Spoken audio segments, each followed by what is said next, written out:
John Lewis was a bigger-than-life American hero that we had an opportunity to actually sit down and talk with. It happened in 2016, right here on the campus of Broward College South Campus in Pembroke Pines. Now, we went into the interview knowing that this legend, this icon, John Lewis, represented the hope and the capacity of what America could be in his lifelong fight for civil rights and equality for all. So let's flash back to 2016 when protests had erupted across the country around racial inequality and social justice. Sound familiar? John Lewis was at the front line, as he always has been, encouraging others to get equal rights, freedom, and opportunity. Even in 2020, as the Black Lives Matter protests erupted as a result of police killings around the country, many of which were videotaped, John Lewis was still, at the age of 80, out there pushing, protesting, and stressing peaceful protests. At that time, 2016, there was the South Florida Youth Summit, and well, who better to talk about the struggles of civil unrest and peaceful protests to bring about social and economic equality than John Lewis, a key catalyst for the civil rights movement. Now, before we get into the interview, it's important to know that I've asked several young people what they knew about John Lewis, and unfortunately, they didn't know much. I mean, you don't read about John Lewis in the history books, and we don't talk to our children about great American heroes, especially the black ones. So if you want to admit that you don't know, it's okay. Look him up, because there's way too much to tell you in this special episode, but I will tell you some basics, the quick and dirty. John Lewis was the youngest member of the legendary Big Six. These are the titans of the civil rights movement. Yeah, he was right there among them, so he's a titan. The Big Six also included, get this, Whitney Young, Phillip Randolph, James Farmer, Roy Wilkins, and of course the Reverend Dr. Martin Luther King, all of whom are among the greatest Americans in modern history. And John Lewis's life was an epic journey that thrust him right in the middle of it all, at a turning point in America's history on race. From being a young leader beaten in Selma and St. Augustine, to taking bigger leadership roles in the movement, becoming a speaker, an author, the subject of documentary films, to becoming an elected congressman. He published comic books for kids to connect.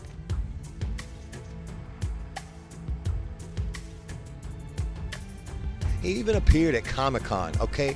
Who does that? We're talking John Lewis, spanning generations, spanning ethnicities to become a hero to all. So there's so much more, so many layers to this man that we now celebrate in his passing. So now that you're kind of up to speed, let's get on with the interview. I think it's important for our young people to know our history, to know what the struggle was all about. We need people to teach, to get people to understand that the struggle is an ongoing struggle.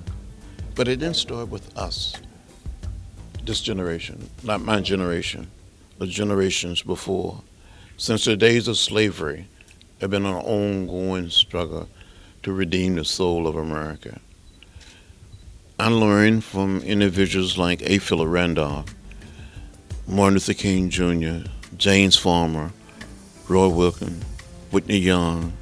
These became national and international, worldwide spokespeople and leaders, but also learned from Rosa Parks, Daisy Beggs, Ella Baker, so many brave and courageous women, and young women have never received the credit they should have received.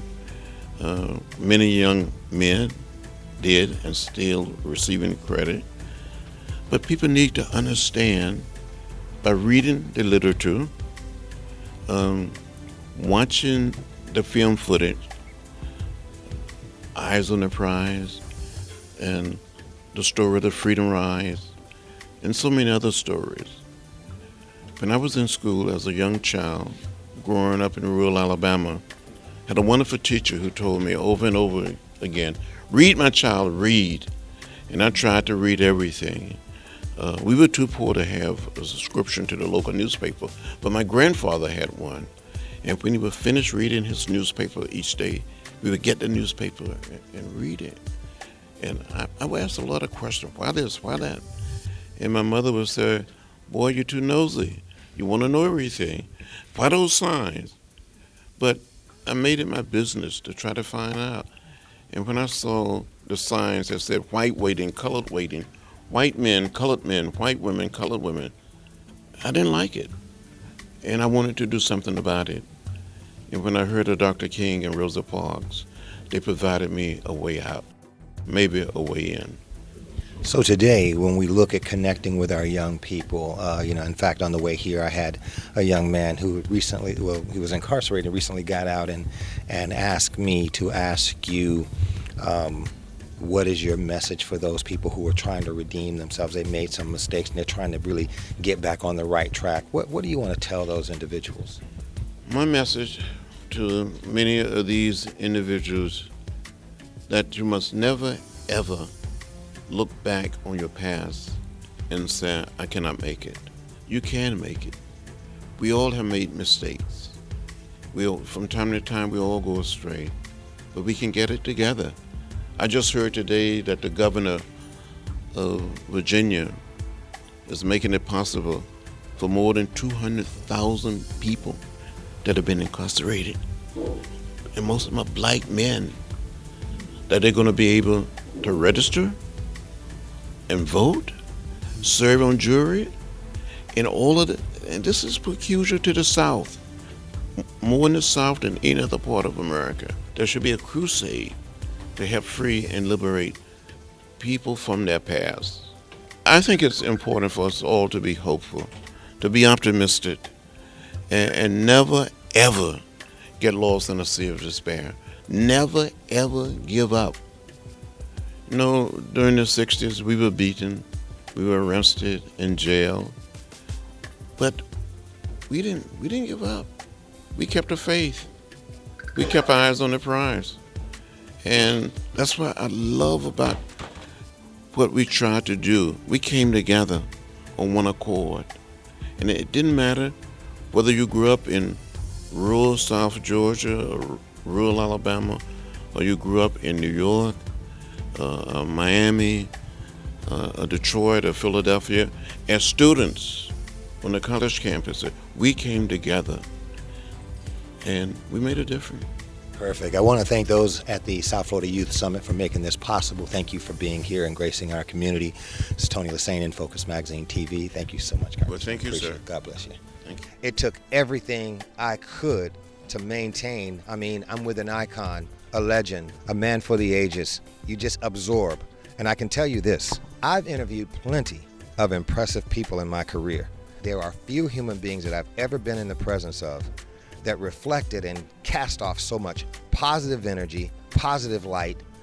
I can tell you this, he's truly an enlightened being, in touch and plugged in to higher forces, for sure.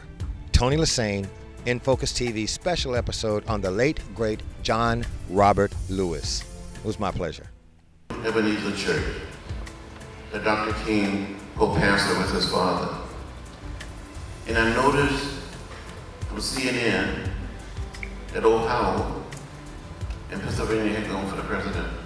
I jumped so high, I started crying, and I cried. And so Ryan waited and Tom Burkhart did an interview with them that night, wanted to know why I was crying so much. I said, it was tears of happiness, tears of joy. They said, what are you going to do when it's inaugurated? I said, if I have any tears left, I'm going to cry some more. That's exactly what I did. So on the afternoon of the inauguration, it's a testament for the leadership of the Congress to host a luncheon for the president and the vice president and the cabinet. So the president asked him to sign a piece of paper, and he wrote on it, because of you, John, and gave me a hug. That was 2009. When he was inaugurated in 2015, I didn't have to ask him anything. He came up to me and said, it's still because of you, John. And we both were hugged and shared some tears. And then to go back to Selma, 50 years later, and the president of the United States, a man of color, walk across that bridge with you and give you a hug.